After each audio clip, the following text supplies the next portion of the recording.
దానికి లిమిటేషన్ ఉంటుందండి. భావస్వేచ్ఛ ప్రకటన కూడా లిమిటేషన్ ఉంటారు. నోటుకు వచ్చినట్టు రాస్తారు, విద్వేషాలు రెచ్చగొట్టడానికి ట్రై చేస్తున్నారు.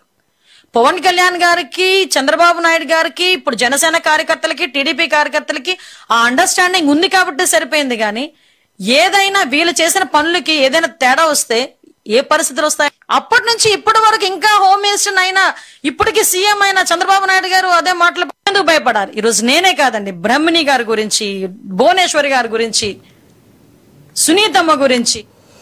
రైట్. అంటే వంగలపూడి అనిత గారు అరెస్ట్ చేయడం తప్పు కాదు, ఇలా మాట్లాడే వాళ్ళని అరెస్ట్ చేస్తామన్నారు. నిజంగానే ఎవరైతే ఇలా మాట్లాడతారో సోషల్ మీడియాలో వాళ్ళు కంపల్సరీ శిక్ష అర్హులు. కానీ ఏ సెక్షన్లు ఉన్నాయి మరి? వార్నింగ్ ఇస్తే సరిపోతుంది, అది హోమ్ మినిస్టర్ గారికి తెలవదానిన్నా. ఈ రకంగా వెళితే అరెస్ట్ చేస్తే పోలీసులు అదుపులోకి తీసుకుంటే బెయిల్ వస్తుందని ముందే తెలవదంటారా మీకు?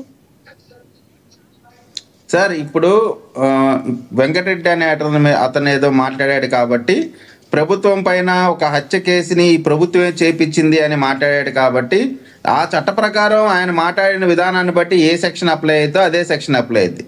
వైసీపీ లాగా ఎస్సీల పైన ఎస్సీ ఎస్టీ అట్రాసిటీ కేసు పెట్టేటువంటి పరిస్థితి కాదు.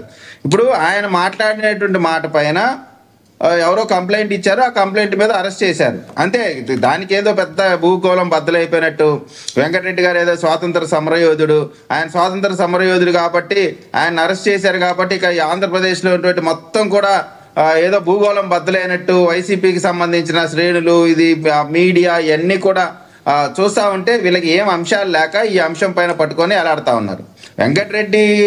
కారుమూరి వెంకటరెడ్డి చేసినటువంటి వ్యాఖ్యానాలు తప్ప ఒప్ప అనేటువంటిది చట్టం ముందు పోలీసులు పెట్టారు. అది చట్ట ప్రకారం చర్యలు తీసుకుంటారు. దానికేదో మేమేదో భయపడిపోయినట్టు కారుమూరి వెంకటరెడ్డి అసలు ఈ ప్రపంచంలోనే ఎవరు మాట్లాడినంత పెద్ద మేధావి అన్నట్టు. సార్ ఒక్కటి, ఆయన పార్టీకి సంబంధించినటువంటి దాంట్లో ఆయన మాట్లాడుకుంటాడు. మాట్లాడే క్రమంలో ఆయన ఏ విధంగా ఇంకా అనేకమైనటువంటి అంశాలపైన ఆయన చాలా వికృతంగా మాట్లాడతాడు. అంత మాత్రాన దాన్ని క్షమించాల్సినటువంటి అవసరం లేదు. ప్రభుత్వం హత్య చేయటం ఏంటి? మరి ఆ మాట అంటావు రైటా రాంగా? ఆయన అనేటువంటి మాట రైటా రాంగా చెప్పండి. ఇవాళ వైసీపీ నాయకులు ఏదో ఎవరు వెంకటరెడ్డి కాకుండా అనేక మంది అరెస్టులు తప్పుగా ప్రవర్తించిన వాళ్ళపైన జరిగినాయి. వారెవరిపైన కాకుండా వెంకటరెడ్డి గారు మాత్రమే వైఎస్ఆర్ కాంగ్రెస్ పార్టీ లీడరు, ఇంకెవరూ లేరు అన్నట్టు విధంగా వాళ్ళకు ఉన్నటువంటి దాంట్లో ఎక్స్పోజ్ చేస్తున్నారు.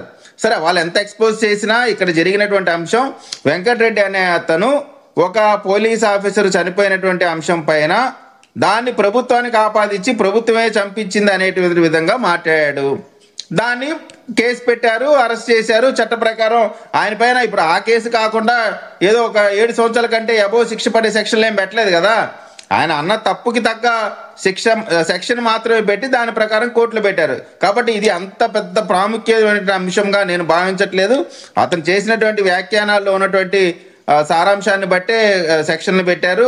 ఆయనకి బెయిల్ అనేటువంటిది పోలీసు కానీ ప్రభుత్వం కానీ ఒకరిపైన అరెస్ట్ చేసి వారు చేసిన తప్పుకు సంబంధించిన సెక్షన్లు మాత్రమే పెట్టి జడ్జి ముందు గారు పెడతారు.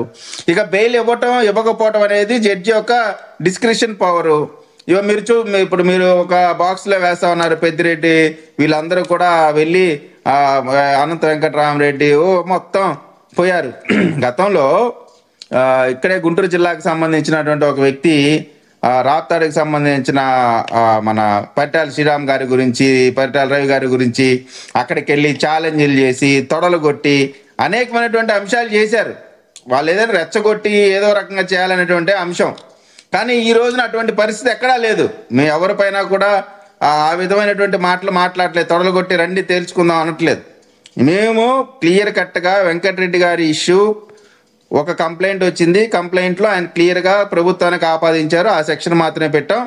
ఆయన స్వయంగా వెంకటరెడ్డి గారు కూడా చెప్తా ఉన్నాడు, మమ్మల్ని పోలీసులు ఎక్కడ ఇబ్బంది పెట్టలేదండి, మా ప్రభుత్వంలో మేము కొట్టినట్టుగా ఇవాళ రాజకీయ కక్ష సాధింపుగా నేను వేరే పార్టీ కాబట్టి అలా చెప్పారండి. అలా చెప్పారా? మా ప్రభుత్వం కొట్టినట్టుగా మీరు కల్పించారా చెప్పారా వెంకటరెడ్డి గారు? సార్ వెంకటరెడ్డి గారు క్లియర్ గా ఏం చెప్పారు, మమ్మల్ని చాలా గౌరవంగా చూసుకున్నారు, ఎక్కడ మమ్మల్ని కొట్టలేదు అని చెప్పారు. అంటే అర్థం ఏంటి? వాళ్ళ ప్రభుత్వంలో అయితే మా పార్టీ కార్యకర్తలు ఎరగొట్టేవాళ్ళు మేము అనేక మందిని చూసాం. మేము ఇక్కడ గుంటూరు సిఐడి